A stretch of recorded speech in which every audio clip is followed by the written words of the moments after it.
You've been asked to give a presentation at work.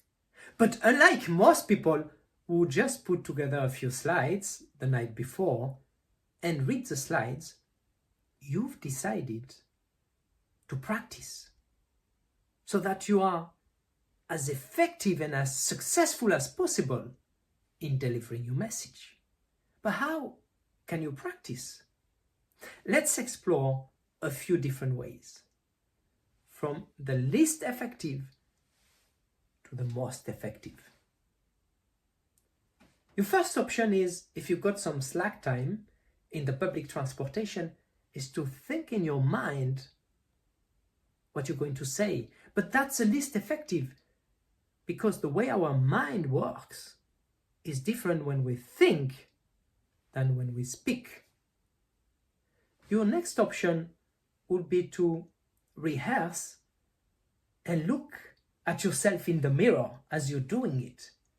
But that's contrived, it's unnatural, and it's not very effective.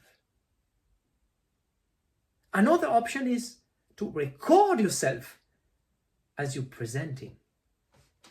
And yeah, it's cringy to look at yourself afterwards, but it's useful. Your next option would be to bring along a few colleagues and or friends, deliver your presentation and get their feedback.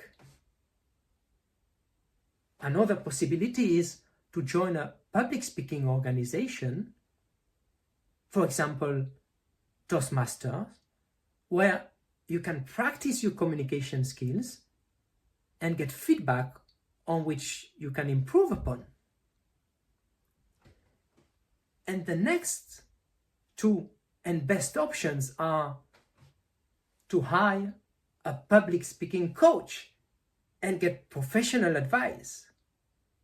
And finally, go to the room where you're going to present, bring along a few colleagues, get their feedback, and on top of it, record yourself to get the analysis and the feedback from your coach. So you can combine a few different ways of practicing.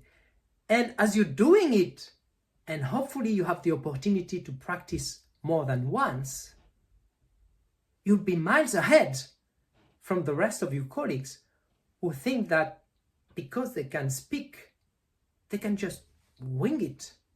But that's a fallacy.